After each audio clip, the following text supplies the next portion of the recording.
Friends, I'm Brother Michael Bannock from Fulton, Missouri. May every promise of Yahshua be yours. My remarks today is entitled Passover Theology Tune-UP.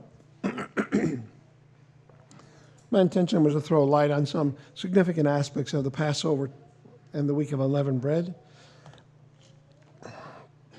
We're going to take a look at the timing of the first Passover. There's lots of fine things published by YRM about the correct timing of the Passover. I'm just going to throw light on a few details. We're going to look at timing of events in Yahshua's life around the time of his last Passover, and we'll clean up some common controversies and misunderstandings that sometimes emerge. First, let's take a brief look at the timing of the first Passover. Now, friends, am I going to see these slides up there? I'm not asking for that. I just want to know what's normal. No? Oh, okay. I just, you know what it is? I look at playback recordings of me up here, and I'm always looking down. All right? And all right. It's turning into a family meeting here. You know, I'll tell you, we're going to have a great Feast of Tabernacles with these musicians.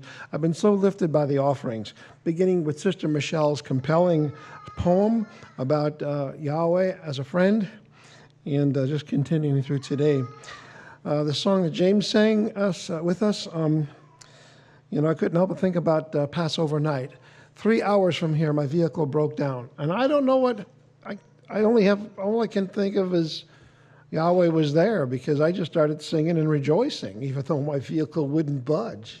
I just was, and funny, because I had so many bad things happen prior to that. Why was I suddenly singing over that?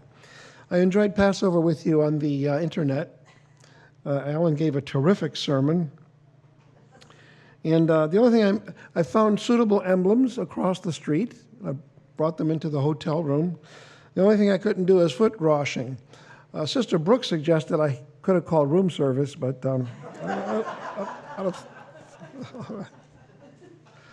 I really enjoyed the Passover with you guys. It just struck me how words of praise and thanksgiving were coming out of my mouth as I sat there with a dead vehicle before me. Hallelujah. Wherever I am, I'll praise him. Take a look at the timing of the first Passover. The departure from Egypt had several individual parts to it. These discrete parts are spread over the time encompassing the slaughter of the lamb, up to and including the escape of all 2 million Israelites into a land called Sukkoth.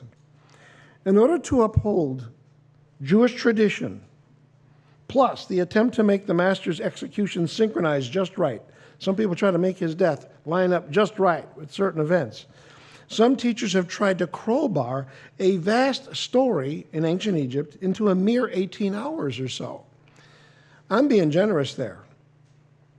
I'm saying everything happened in their eyes over one dark night and then the previous afternoon. So that's 18 hours. But they figured that in their reckoning, the Passover was slaughtered in the afternoon of the 14th. And you know, once that's out of the way, you had a whole heap of stuff happen in just 12 hours. Now remember, these things are occurring in the locus of the equinox. So day and night are approximately equal. Let's do some math. Exodus 12:37 says it was 600,000 men. Let's assume there's an equal number of women. This means the adult population is 1.2 million. Now assume that there's an equal number of children. This makes a total population of about 2.4 million. Now, some of you, like me and Javon, have been in a modern sports stadium. This modern baseball stadium will house 50, 60,000 people. 40 of those, imagine 40 of those filled with people. That's how many people they had to get out of town. That's an awful lot of people. And I'm incredulous to think that moving that many people, all that happened in one night between midnight when the Yahweh and the destroyer passed over and sunrise. But there's people who believe that. A mere 6 hours to move 2 million people. It boggles the mind. Okay, first of all, let's look at Passover logistics. I'm going to give you some study tips, some things you can take with you after this. There are times when we have to be honest about the sacred deposit before us, this remarkable book It's not written in a way that we Western English-speaking people can appreciate. We have to get used to the fact that Bible stories are not told in a tidy sequential order. Often there's a break in the story and there's a retrospective remark. Sometimes there's a break in the story and it's looking forward. It's looking future. This continues right up through the New Testament. Punctuation, verse markings, and critical notation in the Hebrew are elusive. There are constructs in the Hebrew that we don't see. We learn about them in the Hebrew class. But these things are kind of elusive. In Exodus chapter 11, the narrative is interrupted with prophecy and forward-looking statements. I'm going to throw this out there as an example of what you're dealing with. We're going to be coming into Exodus 11, but the story actually begins, this part of the narrative begins in the final verses of Exodus chapter 10. But Yahweh hardened Pharaoh's heart, and he would not let them go. And Pharaoh said unto him, to Moses, Get thee from me, take heed to thyself, see my face no more, for in that day thou seest my face, thou shalt die. And Moses said, Thou hast spoken well. I will see thy face again no more. This is a conversation in Pharaoh's court between Moses and Pharaoh.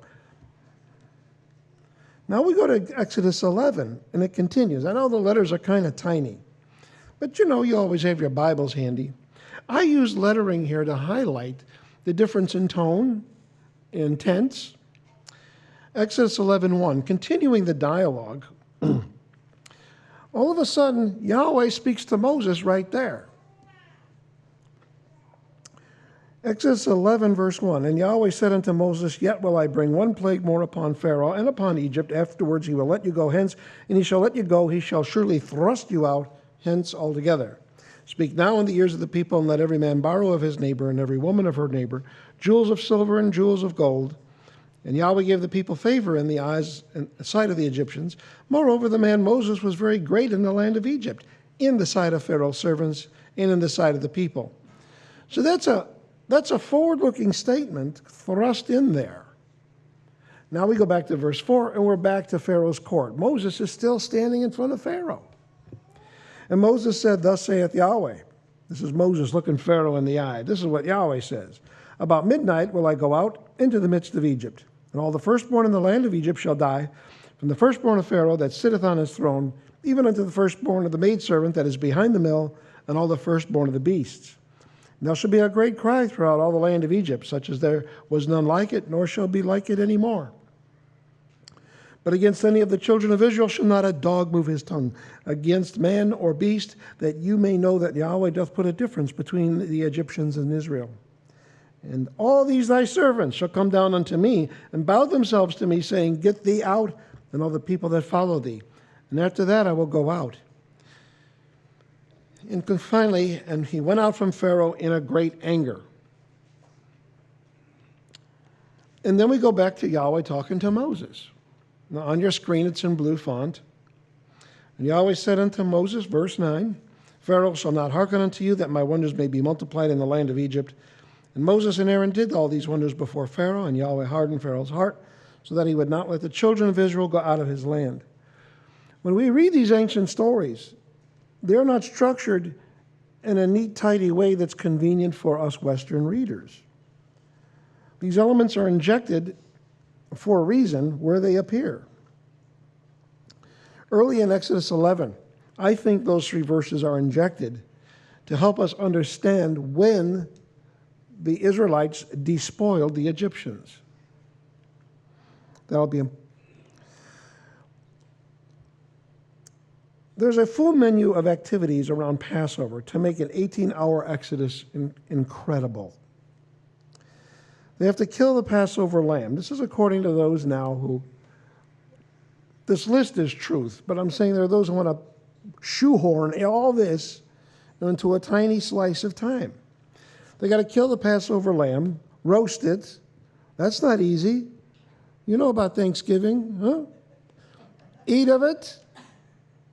Eat it. But there are times when I've cooked Chinese here, kosher Chinese, and people are tired of waiting, you know? And they come in the kitchen and they say, Brother Mike, is there anything I could do to help you? And what they're saying is, Brother Mike, when are you going to be done? Because they want to hurry it up, you know. You got to kill that lamb. You got to roast it. You got to eat of it. Then at midnight, Yahweh passes over the Israelite homes. Yahweh sends the destroyer to all the others. Here's this next step is significant. Pharaoh and all of Egypt have to figure out what's going on. I have to wonder, who was the first person to find a dead firstborn? Where's the first family in Egypt? News might have spread pretty quick. They didn't have internet. They didn't have pagers. They had none of that stuff. So Pharaoh and all of Egypt had to figure out what happened. Now, this is after midnight. You only have now maybe 4 or 5 hours before sunrise. A message courier team is dispatched to Moses. And then the Egyptians are banging on Israelite doors for them to get out.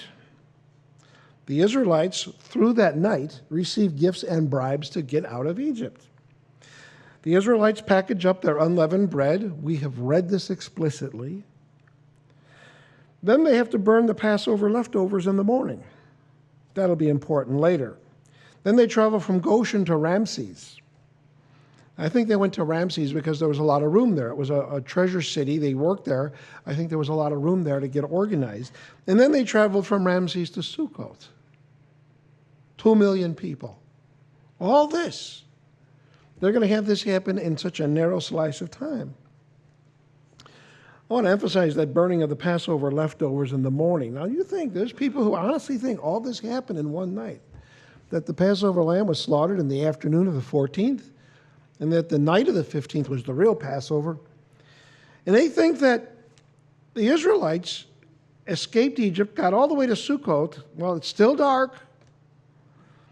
And because they could not burn Passover leftovers to the morning, they lugged those leftovers with them.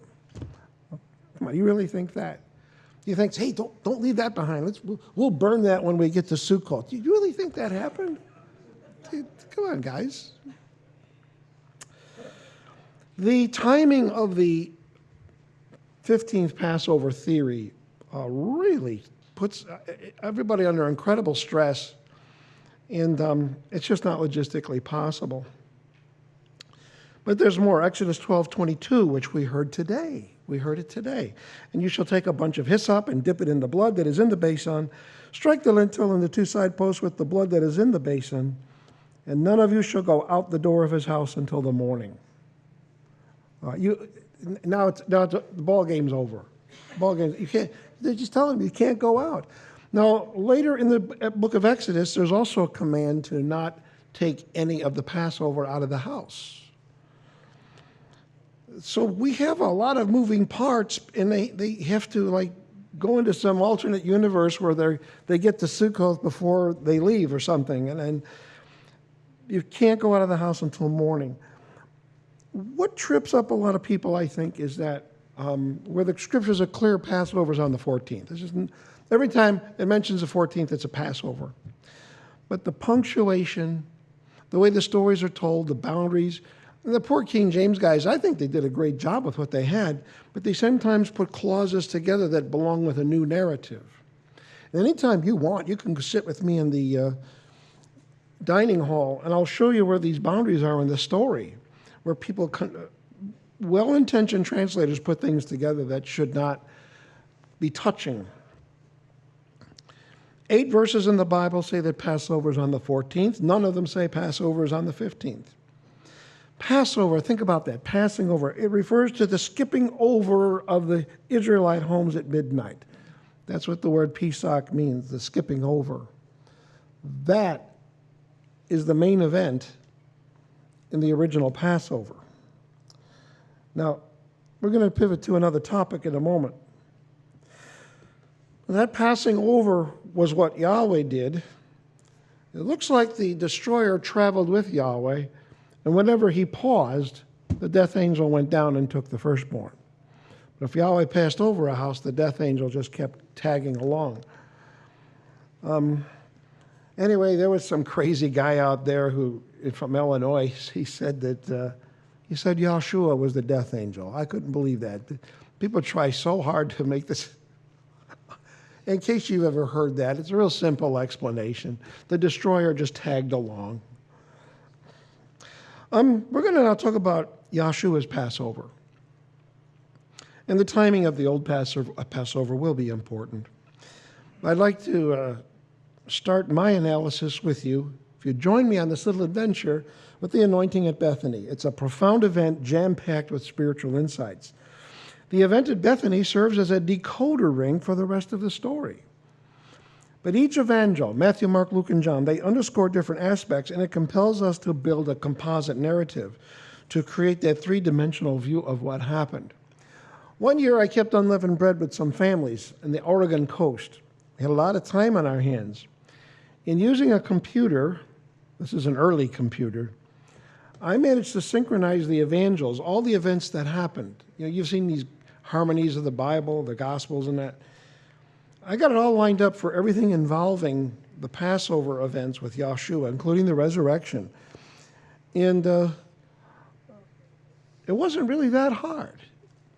Some of the things I'll be showing you here is sort of an outgrowth of that.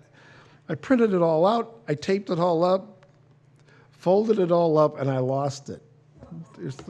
So someday I'll have to do it all over again with somebody. But it's just great to line up these things. And we're going to do some of that here.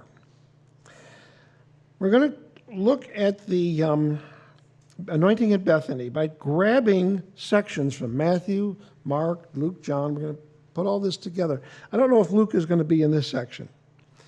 But what happens is the composite allows you then to realize what's going on. I'm kind of happy Yahweh made me do this. I mean, wouldn't this book be boring if every book said exactly the same thing, exactly the same way? We start with Matthew 26, 1-7. And it came to pass, when Yahshua had finished all these sayings, he said unto his disciples, you know that after 2 days is the feast of the Passover, and the Son of Man is betrayed to be executed. Okay, now turn the page. Then assembled together the chief priests and the scribes and the elders of the people unto the place of the high priest, who was called Caiaphas, and consulted that they might take Yahshua by subtlety and kill him. But they said, not on the feast day, lest there be an uproar among the people. Now back to Yahshua. Now when Yahshua was in Bethany, at the house of Simon the leper, there came unto him a woman having an alabaster box of very precious ointment, and poured it on his head as he sat down to eat. Now we're going to jump to John. Then took Miriam a pound of ointment of spikenard, very costly, and anointed the feet of Yahshua, and wiped his feet with her hair, and the house was filled with the odor of the ointment. Then said one of his disciples, Judas Iscariot, Simon's son, which should betray him. He says, why was not this ointment sold for 300 pence and given to the poor?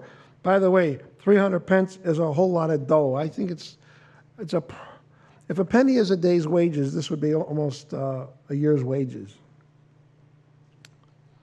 So Judas says, hey, we should have sold this and given it to the poor. But John clarifies in verse 6, this he said, not that he cared for the poor, but because he was a thief and had the bag, and bare what was put therein. I can't speak for all cultures, but I know in America, the American people are very generous. But every last one of us is really aggravated when we're taken advantage of, aren't we? And we surely don't want to give money to charitable causes where more money goes to the staff than to the targets of the charity.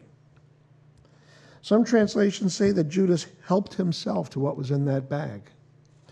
I think that the office of treasurer, in any religious organization, I think the office of treasurer should be called the office of Judas, just to keep people in perspective, like, hey, there's temptation here. There's a lot of money going by. When you read the other evangels, it sounds like the disciples started this controversy. I bring John in because he's the one who prodded them. We're going to go to Matthew and pick up at verse 8, Matthew 26, verse 8. But when his disciples saw it, they had indignation, saying, to what purpose is this waste? For this ointment might have been sold for much and given to the poor. When Yahshua understood it, he said unto them, why trouble you the woman? For she hath wrought a good work upon me. For you have the poor always, but with me you have not always. For in that she poured this ointment on my body, she did it for my burial. Verily I say unto you, wheresoever this good news shall be preached in the whole world, there shall also this, that this woman hath done, be told for a memorial of her. I'm going to back up. I don't want you to get dizzy. I'm going to go back a couple slides. Look again at the beginning of Matthew 26, verse 1. And it came to pass when Yahshua had finished all these sayings, he said unto his disciples, that's everybody, men and women both. That's everybody. When it's just the apostles, it will say so. You know, after 2 days is the feast of Passover, and the Son of Man is betrayed to be executed. So now you jump ahead to the anointing described in Matthew 26. It looks like this gal Mary is the only one who paid attention. If you think about those incidences, remember like Peter would argue with him, oh, no, Master, no, they're not going to kill you. No. And Yahshua rebuked him for that. This story unpacks like DNA, and I feel I've only begun to scratch the surface of understanding it. Regarding Mary's gesture, I see this to me just obviously means you give Yahshua your very best.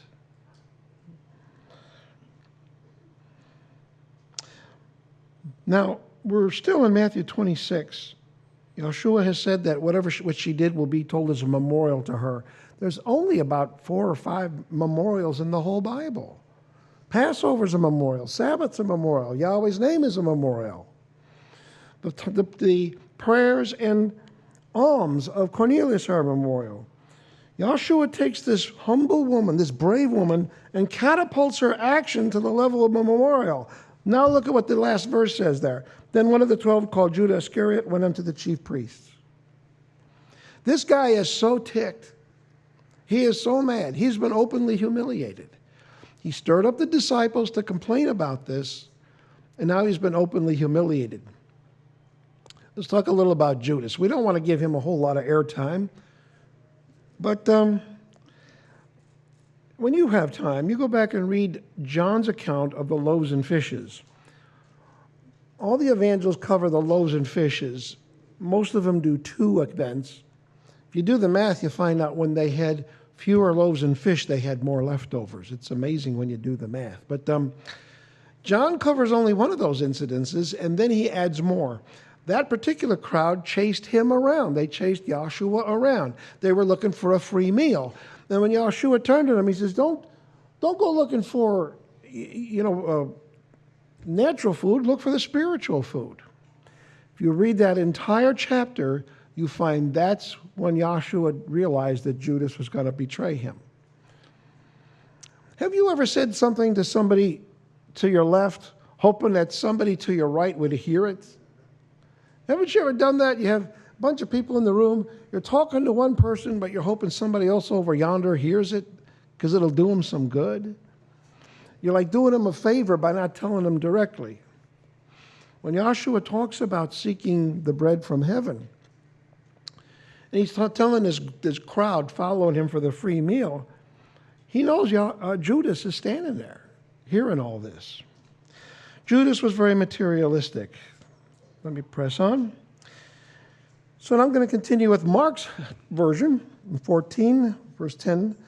And Judas Iscariot, one of the 12, went unto the chief priests to betray him. And when they heard it, they were glad and promised to give him money.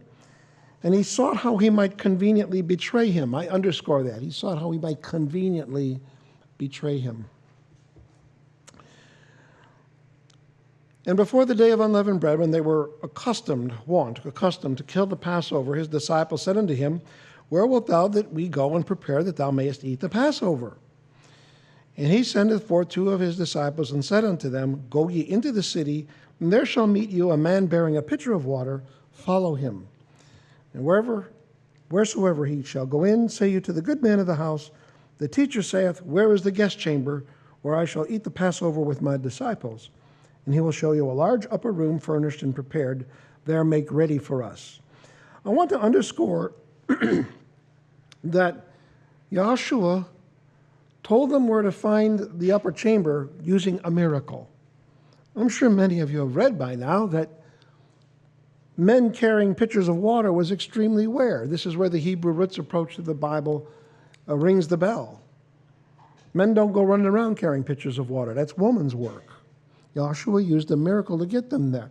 Why couldn't he just say, you go to the end of Main Street, there's a blue house at the end, go upstairs? Why didn't he say that? Why didn't he give them real directions? Why did he use a miracle? Because of what you have in the verse above. Judas is seeking how he can conveniently betray Yahshua. And when the disciples say, where are we going to keep the Passover? Judas is listening. Where are they going to do it? Where are they going to have this? Because if he can get a fix on where the Passover is, he can get Yahshua arrested early. It required a miracle to get the Passover site identified. If the location was disclosed explicitly, Judas could have heard it and betrayed the master before the Passover was fulfilled. This should cause us to look closer at this Passover with his men. It's funny because now that I know how important the cup and the bread are, I'm amazed that people would try to diminish that Passover. Oh, it was a Seder. It was a warm-up. It was a tradition. No, it was a Passover. Luke 22, verse 15, he says, with desire I have desired to eat this Passover with you before I suffer. Now, as far as the timing, it is obvious that the Jews were eating the Passover on a different calendar. In John 18, verse 28, we get a snapshot of this. Then led they Yahshua from Caiaphas into the hall of judgment, and it was early, and they themselves went not into the judgment hall, lest they should be defiled, but that they might eat the Passover. So it's obvious they're going to keep the Passover a day later than Yahshua and his disciples. Now, at the outset of the 14th, after sundown, the Passover was prepared and then eaten by Yahshua and his men. In this case, it was just the 12. Now, in the afternoon of the 14th, that'd be the next daylight period, the Jews were very busy bringing their lambs to the temple for slaughter, because that's how the tradition developed. The families would go bring their lambs to the temple to be slaughtered by the priests. And this was going on all afternoon, because in their view, between the evenings meant sometime between high noon and sundown. Now, I don't think they did this to be deceitful. I think they were trying to reconcile some traditions, some passages that may not be clear to them. I don't think they did that to be deceitful. But they were slaughtering all those lambs at the wrong time. I don't know how you can call the afternoon an evening. I don't see that. I see two evenings as the drop of the sun below the horizon.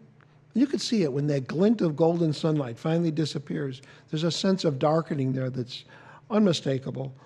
And then the second darkening when it's really dark. It's really dark.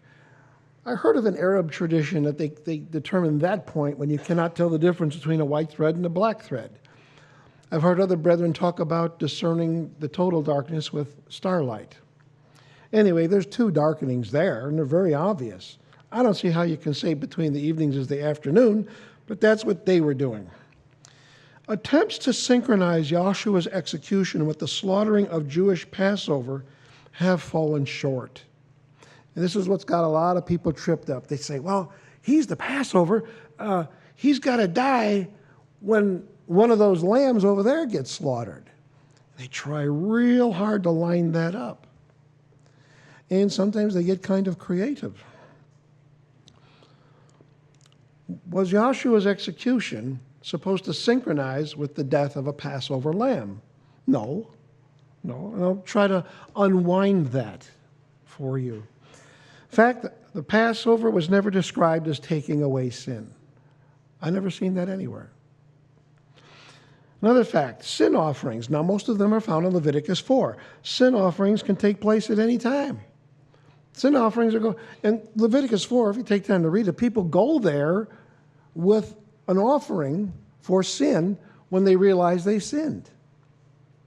Here's another thing. Yahshua fulfilled the atonement sacrifice. Well, that's in the 7th month. He wasn't killed in the 7th month. With so many types of sin sacrifice to fulfill, it's rather important that Yahshua's execution occur in synchronization with no sacrifice in particular. He's got to fulfill all these sin offerings. I don't think it's a good idea to have his death line up with anything in particular, but some will. Many have tried to synchronize Yahshua's execution with the slaughtering of the Passover lamb. Garner Ted Armstrong, maybe some of you have heard of him. In one of his booklets, he claimed that the spear that was thrust into Yahshua's side was done at the moment the Passover lamb was slain at the temple. Yahshua was already dead when that happened. But you see, people are trying so hard to get everything to line up. All this stuff has got to line up just right. Countless lambs were slaughtered on the wrong day. Question, of all those lambs that were slaughtered up there at the temple, which one would you choose to identify as the exact prototype? You don't have to. There's a much better way to sort this whole thing out. I'm hoping some of you who've agonized over this, I know that some of you have not given it any thought, and that's cool. I'm happy for you. But there's some who have agonized over this. I'll give you a way of sorting this out and making everything line up in a way you'll never forget. And it is with a lively sense of joy that I get to share this with you. Yahweh's action of passing over was applied to the slaughter and the eating both. The lamb was slaughtered, it's called the Passover, and the eating is called the Passover. But to get the proper prophetic synchronization of events in Yahshua's time, you must stop thinking in terms of the slaughter. That's the cause of the confusion. The proper synchronization is in the time of the eating. When you think in terms of the time of the eating of the Passover, bang, everything lines up, everything makes sense, every prophecy is fulfilled, every type is fulfilled. I'm now going to read some passages about taking the memorial and see if you can see with me why the taking of the memorial in Yahshua's time, that last Passover, that is the real deal. Yeah, let me get kind of expressive here. That's where the action is. That's the center of gravity. Neon signs, orange, yellow, and red, blinking, sirens going off. For the night that he took the cup and the bread with his apostles, everything emanates from that, everything radiates from that. Everything derives from that. Everything springs from that. That's the real thing. And now so many brethren, they mean well. They look at that ancient Passover, they say, yeah, we got to fill that. We got to fulfill that. We got to make all that. We got to check off all the boxes. The real thing is Yahshua sitting with his disciples, taking the cup and the bread. Now, really, I'm not putting you on. Everything springs forth from that. That's the night the whole world was waiting for. Matthew 26:26, as they were eating, Yahshua took bread and blessed it and brake it and gave to the disciples and said, take, eat, this is my body. And he took the cup and gave thanks and gave it to them, saying, drink ye all of it, for this is the blood of the new covenant, which is shed for many for the remission of sins. That's what the Passover was pointing to. Mark's version, 14:22. And as they did eat, Yahshua took bread and blessed and brake it and gave to them and said, take, eat, this is my body. And he took the cup, and when he had given thanks, he gave it to them, and they all drank of it. And he said unto them, this is my blood of the new covenant, which is shed for many. You can't get around this. Now, Luke does it a little differently.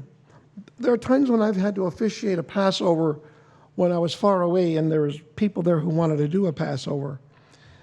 And I brought to their attention that Luke starts with the cup, but they don't drink it. What he does is, I'll explain before I read, he starts with his cup, and he divides it among them. Then he transitions to the bread, and then they drink the cup. It's a detail that Luke provides that others didn't mention. Luke 22:15, and he said unto them, with desire I have desired to eat this Passover with you before I suffer. For I say unto you, I will not any more eat thereof until it be fulfilled in the kingdom of Elohim. And he took the cup and gave thanks and said, take this and divide it amongst yourselves. You notice they don't drink it. For I say unto you, I will not drink of the fruit of the vine until the kingdom of Elohim shall come. And he took bread and gave thanks and brake it and gave unto them, saying, this is my body, which is given for you. This do in remembrance of me. Likewise also the cup after the supper, saying, this cup is the New Testament. I neglected to fix that. The Greek word means covenant. This is the This cup is the new covenant in my blood, which is shed for you. Now, this event is very encompassing. And on a warm afternoon at Tabernacles, you might see brethren around a picnic table discussing what was the biggest event in the plan of salvation. What was it? Was it the creation of man? Was it Yahshua's birth? Some Christians get really wound up over that. Was it the Passover? Was it the time he was executed? How about his resurrection? Was that the biggest event? I believe it's the taking of the emblems because it includes his execution. Here we go again. My brother Lucas, my water boy. You're so generous, Lucas. Whosoever shall give one of my disciples a cup of cold water in my name will never lose his reward.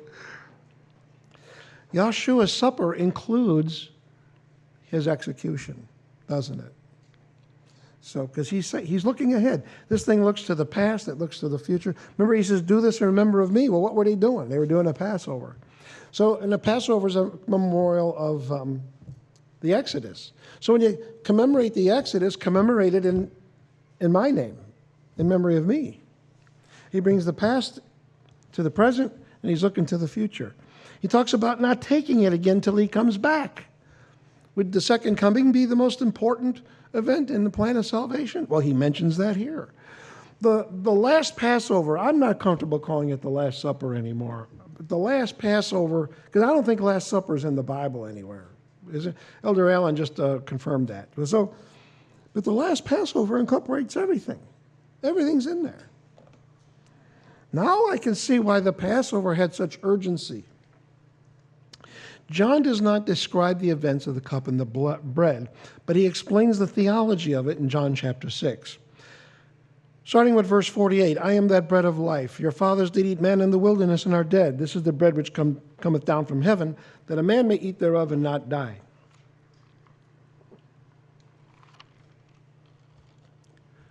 I am the living bread which came down from heaven.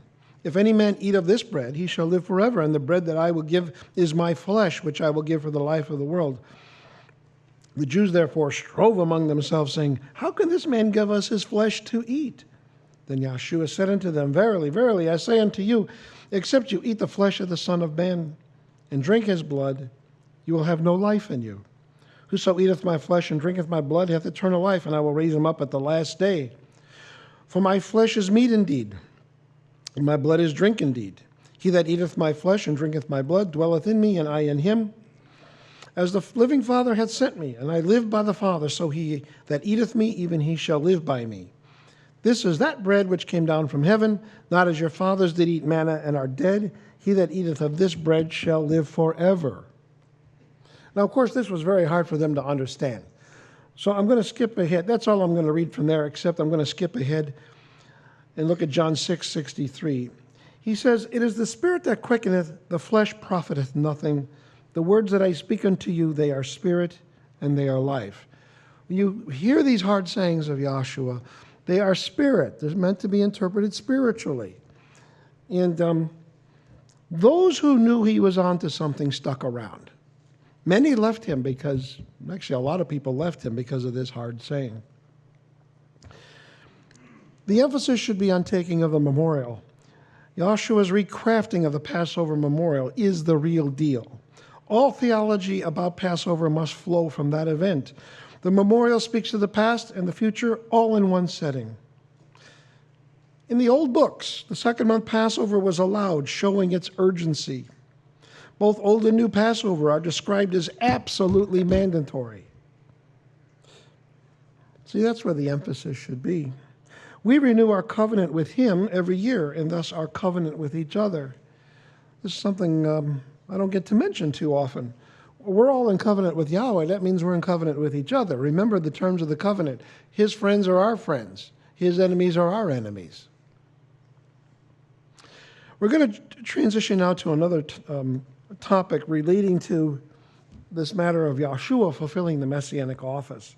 Many people have published this already, but there's one little detail I'm going to add. The principle of the scepter departing from Judah. We're going to read a prophecy from the lips of Jacob. He's pronouncing a prophecy over Judah. In Genesis 49:10, he says, "The scepter shall not depart from Judah, nor a lawgiver from between his feet, until Shiloh come, and unto him shall the gathering of the people be.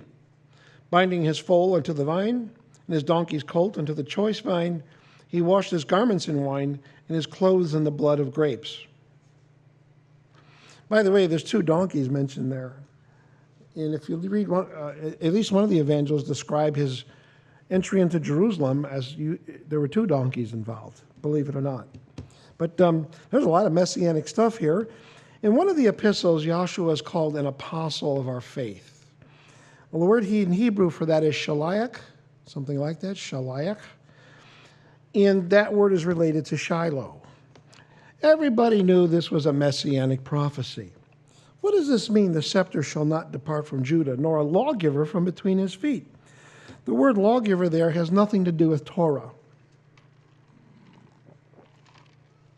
If you look up the Hebrew word for lawgiver, it means someone who issues decrees, just makes decrees. The scepter was interpreted by the sages of Judaism as the ability to rule themselves, particularly to issue decrees such as capital punishment. Now, this is published by a lot of people, and if I'm the first one to talk about that here, well, hallelujah, I'm glad it's getting out there. They're expecting the Messiah to come when they lose their sovereignty. Now, there's a reference here on the screen. I put it in blue. For the sake of those who only get the audio outreach, I'm going to read it. It's www.blueletterbible.org/com, spelled COMM, /Eastman_Mark/Messiah/SFM, as in Sammy, Frankie, Michael, _06.CFM. Now, I know on the audio outreach they can play it back, so I'm not going to repeat all that. But this is one of many resources that have documented this. So I'm just giving that as one. If you bang on the internet and say Shiloh, Messiah, things like that, scepter departing Judah. So this particular reference did a nice job of bringing in a lot. But it states there a little more than 40 years before the destruction of the temple, which would be Yahshua's ministry, the power of pronouncing capital sentences was taken away from the Jews. In Antiquities 20:9, Josephus points out that the Sanhedrin had no authority over capital cases. In John 18:31, when Yahshua was arraigned, then said Pilate unto them, "Take you him and judge him according to your law." The Jews therefore said to him, "It is not lawful for us to put any man to death." That's a biblical verification of what I'm telling you. The Jews had lost the ability to declare capital punishment. When the members of the Sanhedrin found themselves, I'm continuing from that same reference, when the members of the Sanhedrin found themselves deprived of their right over life and death, a general consternation took possession of them. They covered their heads with ashes and their bodies with sackcloth, exclaiming, "Woe unto us, for the scepter has departed from Judah, and Messiah has not come." Little did they know, he was already walking the streets. Now, the first time I read this was in Josh McDowell's book, his classic, Evidence That Demands a Verdict, the very first one. But I'm glad to know this is like getting out there as common knowledge amongst Christians and Messianics. Many have caught this fact that the final vestige of Jewish sovereignty was lost right at Yahshua's time. You'd think it would enter their mind, oh, we've lost the scepter. We can't even decide who lives and dies. Maybe the Messiah is walking around here somewhere. No, never entered their mind. Nope. But more than this, everything I've told you thus far you can find in multiple sources. But there was one instance in time in which they momentarily regained their sovereignty. And I want to draw attention. There was a moment of time, this aperture of opportunity where they could decide who lives, who dies, lawfully. Lawfully. We know there were stonings here and there. We know that. But lawfully. By the way, they got in a whole lot of trouble for stoning James years later. We're going to look at Matthew's account. We're going to look at Matthew 27, verse 19. When he, Pilate, was set down on the judgment seat, his wife sent unto him, saying, Have thou nothing to do with that just man, for I have suffered many things this day in a dream because of him. According to the law of Rome, the Sanhedrin had to go to Pilate and say, Can we kill this guy? Or you kill him. That's right, you kill him. And look how Yahweh put a knife to Pilate's throat through his wife. This is a just man. Don't have anything to do with him.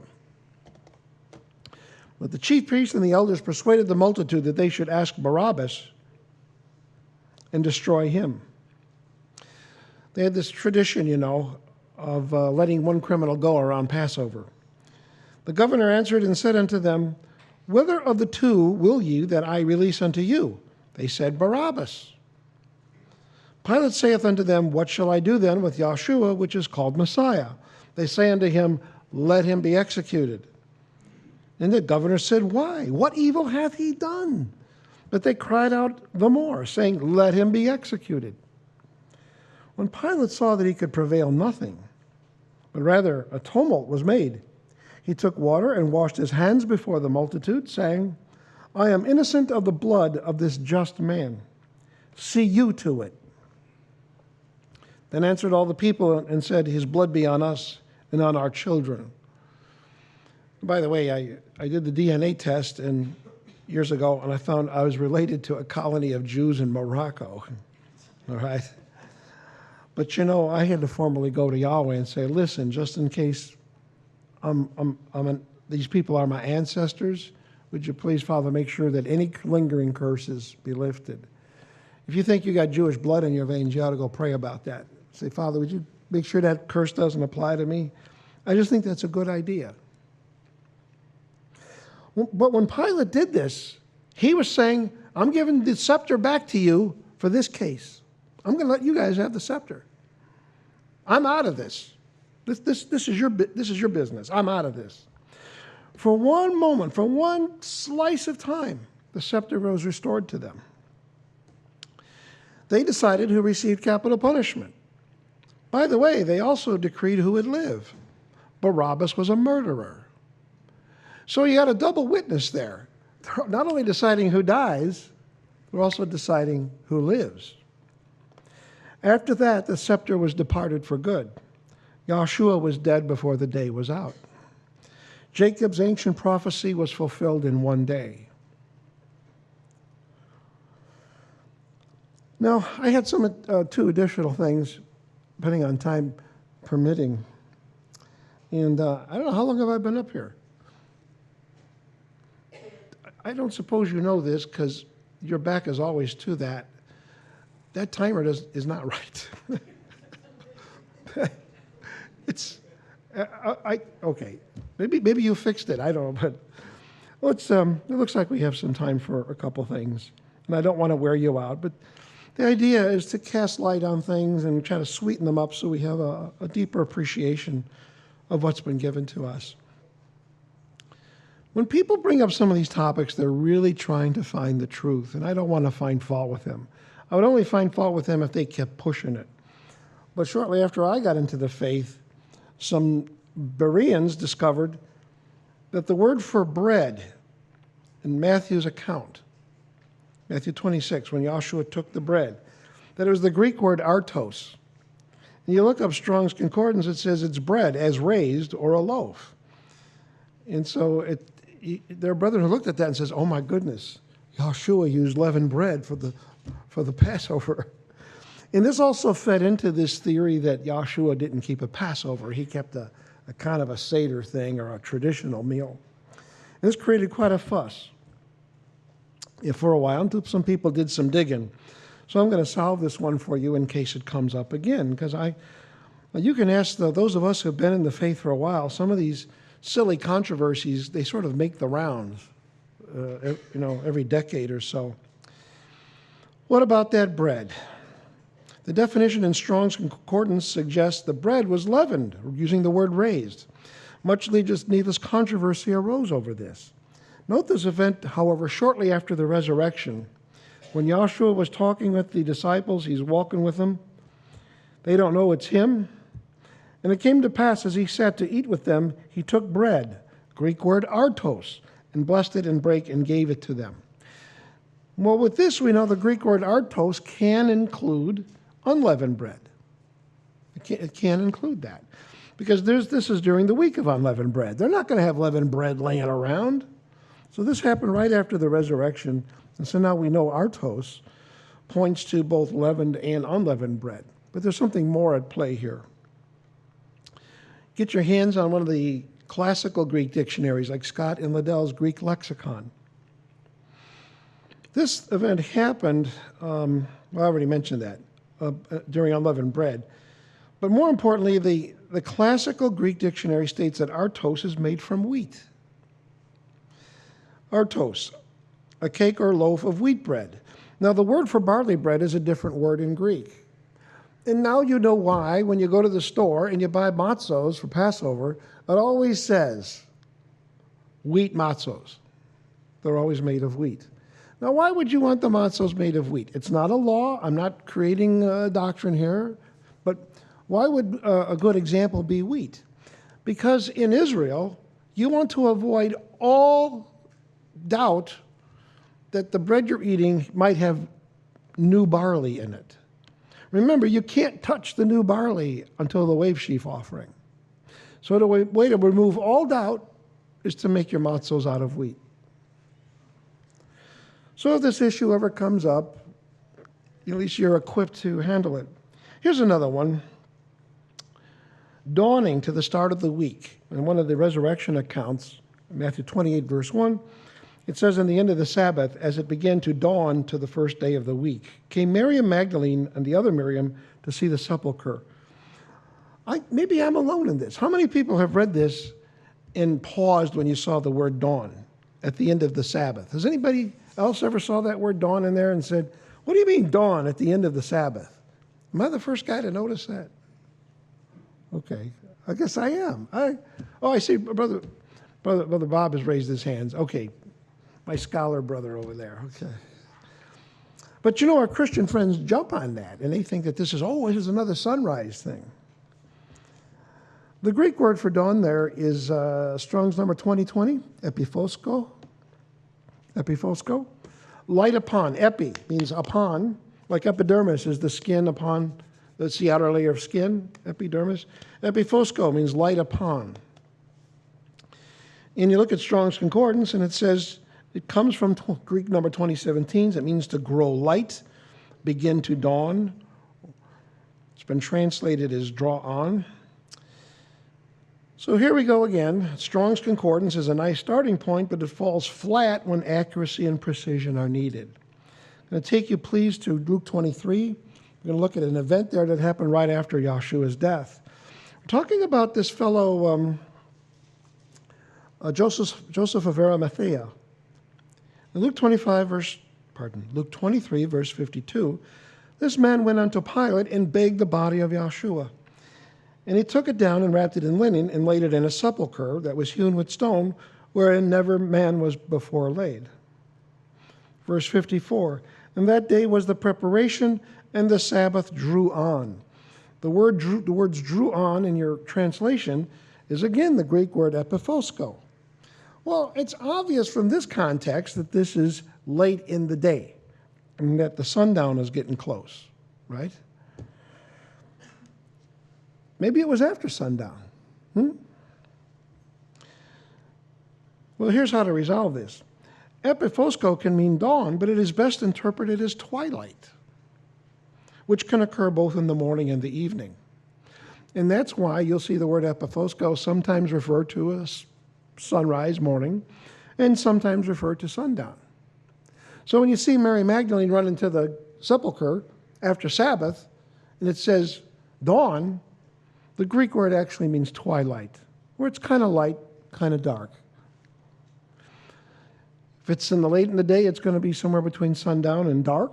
If it's if it's early in the morning, it's going to be somewhere between the first glint of light and the full sunrise. I'm going to summarize these things for you. The Passover is always called for on the 14th, nowhere on the 15th. Issues of punctuation and storyline boundaries will hinder clarity in your English translations. A careful consideration of all that happened on the 14th and 15th leads one to keep Passover night separate from the first day of unleavened bread. Let me clarify what happened there. I'll try to be brief. See now, that timer, it said 5 minutes, then it went to 35. Okay. Okay. I feel like a little boy who's seeing monsters under his bed. Nobody sees them. Oh, that. 56 minutes. Oh, okay. Thank you. Okay. They didn't leave their homes until sunrise on the 14th. Then the 14th, they did all that walking. First to Ramses, get organized, and did all that walking. And their procession continued into the night, 2 million people. And it was the night that they crossed whatever boundary they had there on the east side of Egypt. They crossed that boundary into Sukkot. We're not sure where these places were, but it was far enough away to say, we're out of there. We're free. So the 15th was a great celebration of their release, and the 14th was a memorial. Attempts to synchronize Yahshua's death with a particular lamb on the afternoon of the 14th is futile. It really is. It's not getting you anywhere. The correct synchronization is to lock in the time of the eating. When we're all here eating the emblems, washing each other's feet, we're celebrating a new covenant.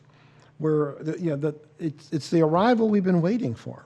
The entirety of the prophetic plan surrounding Passover revolves around the establishment of the new and everlasting covenant in the upper chamber. Yahshua's Passover was shrewdly protected with a miracle. By the way, this is harder to show from the Bible, but I think when Judas got the garrison, remember Yahshua told them, whatever you're going to do quickly. In other words, he was saying, hurry back. And I think Yahshua got out of there with his men, and Judas went first to the upper chamber, because that's the last place he saw him. So I would love to have been there with the garrison and the assistant of the high priest grabbing him like you see in those hoodlum movies, from Chicago. Hey, we gave you 30 pieces of silver. Where is he? You think about it. The last place he saw Yahshua was the upper chamber. So it's only natural he'd go there first. Well, anyway, they did finally catch up with him in the garden. But Yahshua had to protect that night with a miracle to throw Judas off the path. With so many types of sin sacrifice, it is rather important that Yahshua's execution occur in sync with no sacrifice in particular. When Pilate washed his hands, the scepter was momentarily returned to Judah for the purpose of indicting Yahshua and for releasing Barabbas. On the very day they lawfully exercised the scepter for the last time, they squandered it, killing an innocent man and releasing a murderer. The Passover bread was made of wheat, a proper understanding of the word artos, and that's why we use wheat matzos. And this avoids doubt about new barley getting in there. Finally, the word for dawn in Matthew 28:1 actually means twilight, just as it did in Luke 23. Well, once again, you've all been very patient with me. I appreciate your attentiveness. We're having a great feast so far. I heard we have a baptism coming up. I celebrate making a new friend yesterday, having picked up the candidate from St. Louis. A really cool guy.